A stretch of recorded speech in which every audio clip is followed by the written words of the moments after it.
Well, welcome to another edition of Ottawa Exposed with David Creighton. I'm the senior parliamentary columnist for the Western Standard. And before I get into the columns, I just want to welcome you back and say that this experiment in broadcasting, this Ottawa Exposed, has had a phenomenal reception. And I want to thank all of you viewers for the tremendous response that we've had. And it has really been a great learning experience. But moreover, it's been fantastic to see your comments and your responses, because what I'm here for every week is truly to expose what Ottawa is doing to you and to us, and to talk about what is happening in this country. And I'm never going to give you double talk. I'm not going to lie to you. And I'm not going to tell you political talking points, because that's what the mainstream media is doing. And the mainstream media is receiving $600 million in subsidy from the Trudeau government. And how do you think that affects their reporting? Well, I would suggest that makes them a little more positive towards the Trudeau government than they would be otherwise.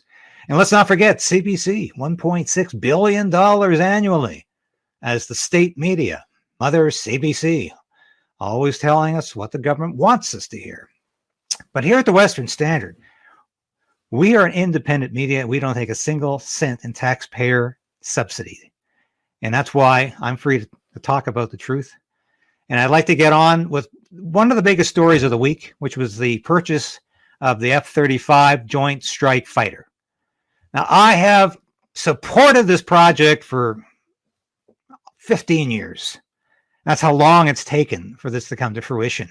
But believe it or not, it was the Liberal government of Jean Chrétien that originally signed on to this project in the early 2000s. It was Jean Chrétien government who said that we're going to need a fighter in the future that is interoperable with our allies. And so the F-35 was the fighter for all of our allies. That decision was kicked down the road, and Stephen Harper had 9 years to consider that decision and to buy those F-35s. He chose not to. And when he went down to defeat to Justin Trudeau, he was still not promising to buy it. He never mentioned it in the 2015 federal election. Justin Trudeau did, then Liberal leader.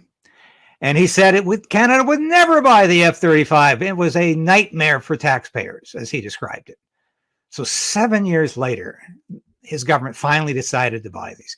Now, did they dither on this decision? Of course they did. Did they try to find ways to minimize the damage on Trudeau's credibility? Always. Liberal governments will do that. But should we support the decision to buy the F-35? Yes, better late than never.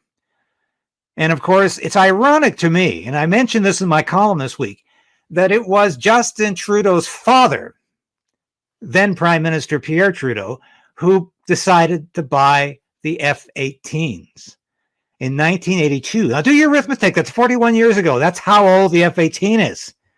And Trudeau only made that decision because the life cycle and the lifespan of the CF-101 Voodoo was past its term. They couldn't fly these anymore. I grew up at a fighter base in Comox, British Columbia. The Voodoos were literally held together with gun tape towards the end. And we needed a new fighter jet. It's the fact of life when you belong to organizations like NORAD and NATO. You need equipment that's not just modern, but can operate with your allies. The F-35 is flown by the U.S. Air Force, Navy, and Marines, as well as the Royal Australian Air Force and the Royal Air Force. They're all flying the F-35. Australia's already got theirs. In fact, we bought old F-18s off Australia to keep our aircraft still in the air. Canada, as a member of NATO and NORAD, must be interoperable, and we must have aircraft that are part of the modern aviation world. So this was the right decision, taken way too late. But my main point about decisions about defense in this country is that they are always highly politicized. And it's like governments make a decision when they think they can get away with it. And that's not the way it should be. National defense should be a priority. And it should be nonpartisan. This should be a decision that we can all agree on. Why is it they can do this in Australia, in the UK, in the United States? They can make decisions on national defense that are nonpartisan or bipartisan, at least. And we haven't been able to do this in Canada for about, goodness, over 60 years, probably, where defense has been a basically neutral issue. And we need to do it for the sake of the men and women in uniform. Not for the Liberal government, not for the Liberal Party, not even for the Conservative Party. We need to do it for those who need the equipment to do their jobs. Canada's a huge country, huge coastline. We need equipment that can do the job. And I think the F-35 is going to do that. You've heard naysayers say that it can't operate in the Arctic in cold weather conditions. This is absolute nonsense. It's flying every day in Norway as part of its NATO commitment.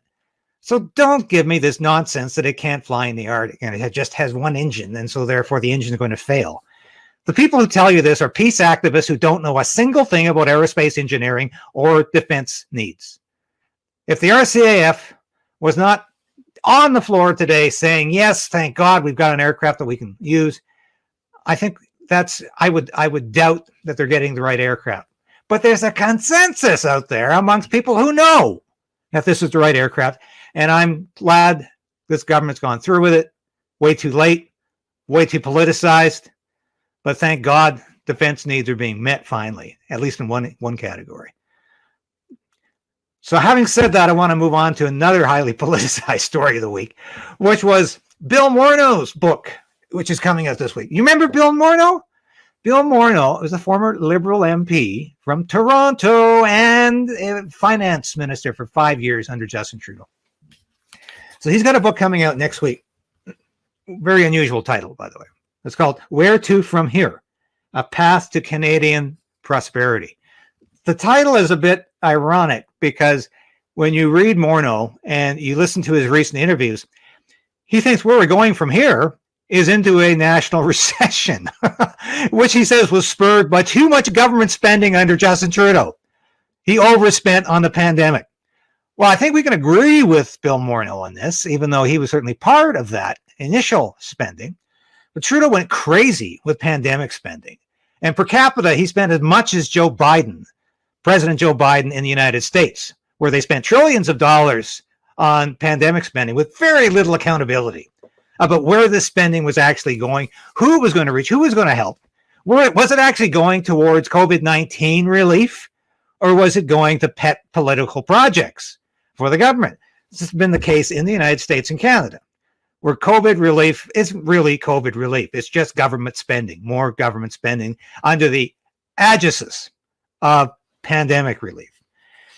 So I haven't read the entirety of this book, I'll be honest with you, but I found some great lines in it. I think the most salient line in the book is Morneau writing that soon after the 2015 election, I came to realize that while his, meaning Justin Trudeau's, performance skills were superb, his management and interpersonal communication abilities were sorely lacking.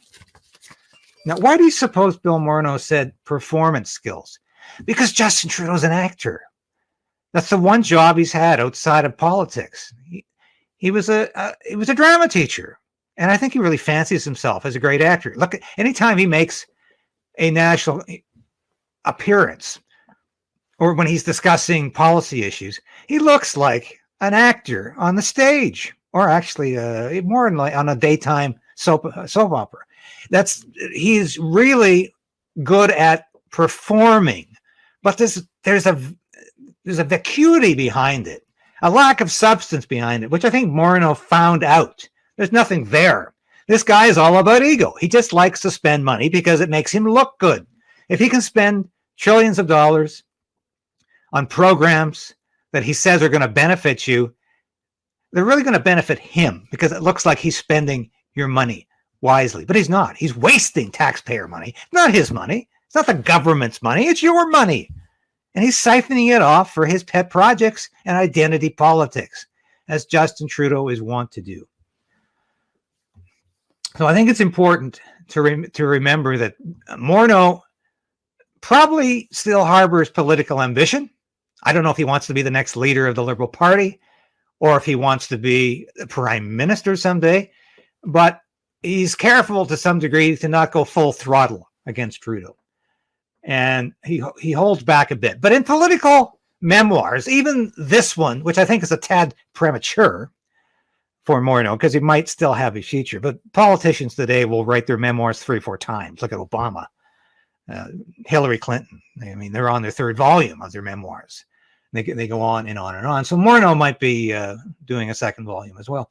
But you have to read between the lines in political memoirs and political biography, especially when they're written by politicians, because there's some things that they will not say, not just yet. And Morneau is careful to some degree. But another interesting comment he makes in this book is virtually any topic you wanted to discuss with the prime minister, official or informal, strategy or gossip, had to be shared in the presence of members of his staff. Now, why do you suppose he's so obsessed with having other people around? Well, Trudeau likes yes men in the room with him who will bolster his opinions, no matter how crazy, no matter how absurd. He wants people in the room to say, yes, Mr. Prime Minister, that's an excellent idea. He also wants people there as witnesses in case somebody disagrees with him, and he can say, never again. You're losing your position in cabinet. You're not going to be dealing with this issue anymore. Trudeau is all about control, all about promoting his own ego and satiating his own ego. And all his decisions, and Morneau confirms this, that he would say, don't spend so much in this project. Trudeau would nod the evening before. The morning after, he'd appear in a quickie news conference, and he would go above that spending ceiling. He would go way beyond that because it made Trudeau look like he was doing something. And that's all this government has been about, is looking like they're doing something. And doing something just means spending money like crazy. Trudeau's doubled the national debt in 7 years. That is incredible, to double the national debt in 7 years. But he's done that. Hasn't made many other good economic decisions. And we'll deal with some of those later. But it's quite astounding when you think of where Justin Trudeau is going as a prime minister. And I'm very happy to see some honesty in political memoirs. This was not very much reported by the mainstream media because it was critical of Trudeau. Morneau's done a few interviews to supplement this book. Obviously, he wants to promote it. He wants high sales. I don't know if he's going to get those, but I think it's interesting to have a look at some of the comments that he's made, because they go to the heart of what's wrong with this Trudeau government, which Morneau was a part of. Yeah, I resigned from it, but he had to because of ethical concern. And Morneau doesn't shine the light on himself very much, because Liberals don't like to shine that light on themselves. They like other people to take the blame. I want to move to my 3rd story of the week, the 3rd column, which was the Three Banditos Summit, a dismal exercise in farcical delusion. Okay, that's a bit of a wordy headline, but it's just, I watched this thing unfold, and I said, this is incredibly absurd what's going on here. Because here we have these 3 guys down in Mexico City. All of them are dealing with political problems that are unraveling in front of them. And here they are trying to give advice to the world. I mean, you take Mexican leader, and he's got the longest name I've seen of any official. It's Mexican President Andre Manuel Lopez Obrador. Now, that might contribute to the fact that he has the longest winded answers I've ever heard from a politician. 10 minutes minimum. He spent half an hour answering one question Tuesday at a news conference, and you could see Biden and Trudeau squirming in their seats, trying to look attentive. Biden was just about nodding off as he went on and on and on. And of course, Mexico is in the midst of a civil war. Yeah, it's a real civil war. They're fighting the drug cartels. And the drug cartels are armed like they're another military in the country. They're armed as well as the Mexican military, and are trading blows with the Mexican army. It's phenomenal. They're fighting for control of the state. And is Mexico a failed state? Very much. Almost there. But here we're getting advice from Mexico on North American excellence. That's the real kicker for this summit. It was all about North American excellence. What? Civil war in Mexico? Joe Biden, U.S. President Joe Biden, is lecturing people about migration, especially Haiti. Now, Joe Biden can't control his own southern border. He has no southern border, because illegals are crossing the southern border from Mexico into Texas and Arizona and California at the rate of tens of thousands per week. They have no border policy. They have an open border. And this is, at the same time, the United States is giving billions of dollars to Ukraine to fight its war with Russia. It doesn't protect its own sovereignty on its southern border. And Biden went down to Texas last week to have a look at this open border. They cleaned up the mess that these illegals had left. And they showed him a pristine border, got rid of all the garbage and all the crap that was around, and made it look a little more civil and shuffled some people. But it's the first time he visited the border. He still doesn't have a border policy. And things are getting worse, not better, for the U.S. at the southern border. And finally, we have our own Prime Minister, Justin Trudeau, the guy who invoked the Emergencies Act last year because he wants to hold on power so dearly.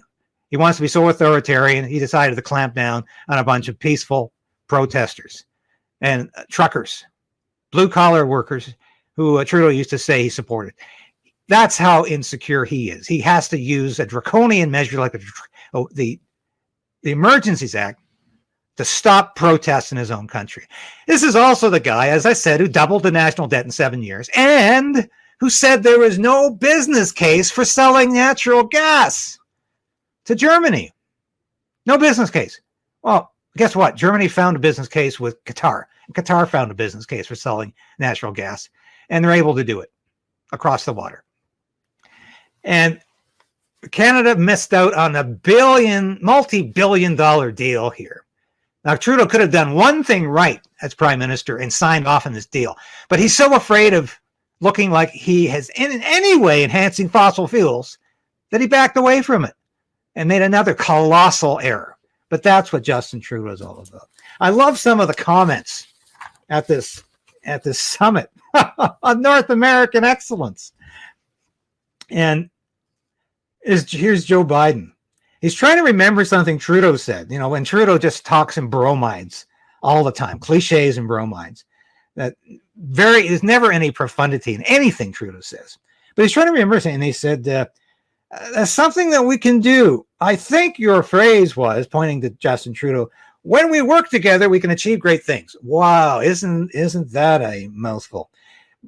Biden finally remembered. But we should be doing, and we are doing, is demonstrating the unlimited economic potential that we have in North America. I don't see much demonstration of that, actually. And you remember Jake Sullivan, who was the national security flack during the withdrawal from Afghanistan, that huge fiasco where the U.S. left billions of dollars of equipment for the Taliban, deserted their thousands of allies to the Taliban, essentially allowed the Taliban to retake over the country in a matter of weeks. And it was a huge failure. But Jake Sullivan was the guy standing there, stuttering nervously, never getting his facts straight. So he was at the summit as well, again, for the National Security Agency. He's the chief flack. And he was saying that Canada should be helping out in Haiti. Now, Trudeau wasn't biting, but Biden was also saying that this would be a good thing because Haiti has migration issues. Migration issues. What does the United States have? It has huge migration issues called illegal border crossing every day. But Joe Biden doesn't want to talk about that or even acknowledge that catastrophe. He wants to talk about Haiti. And of course, Trudeau wasn't committing us to a peacekeeping operation there because God knows everything he commits our military to fails. Like the disaster in Mali was a perfect example of that. But Trudeau came out with another word salad, and it exactly sums up what this man is about. He goes, our capacity to work together has brought us to date some extraordinary success. But at a time of disruption around the world with very real challenges, we can and must be doing even more. There's that word again, challenges. Justin Trudeau is always coming up against challenges. I discussed recently his interview he did with a former Montreal talk show host. The guy does a YouTube show out of his house in Vancouver now. And it was a moment of honesty from Justin Trudeau as he discussed what he does with his spare time. He watches science fiction all the time, reads Stephen King novels, hates being bothered with policy notes, really doesn't like to be bothered with work when he can escape into escapism. And he also said, he talked about challenges constantly. Everything was a challenge. And of course, this is a weasel word. I hate using that word because sometimes things are just difficult and tough. There's more than a challenge. But Trudeau talks about challenges all the time. And of course, these are the bromides he was dealing with when he was in Mexico City. What else did Trudeau do at the Three Banditos Summit? Gave away another $500 million to Ukraine so they can continue to fight in the war. Don't you think it's time we started talking about ending that war? Because it can go on forever, like the First World War almost did, where we had a stalemate on the Western Front, and the only people who benefited were the armaments industry. They kept selling bullets and bombs and missiles and shells to Britain and Germany, eventually the United States. And this is exactly what's happening in Ukraine. It's time to end this war because it could become a nuclear conflict at any moment, any day, any week. It's time to end the war in Ukraine, not keep feeding it. But Trudeau, just weeks after he gave Ukraine $500 billion, he comes up with another half $500 million. He comes up with another $406 million for a missile defense system that Canada doesn't even have. Anyway, I hope you enjoyed this broadcast this week. We're trying to keep these now to about 22, 23 minutes. I know you like them short, and I know you want to get your news quickly. And that's what I'm trying to do. But I'm also going to give you the truth every week. And I want to reiterate, read my columns, read the work of my friends at the Western Standard. Go to www.westernstandard.news and read what we've got for you. Subscribe today. Become a subscriber. Become a supporter of the new media, because it's going to be the dominant media someday. The mainstream media, their days are limited and they cannot survive without government subsidies.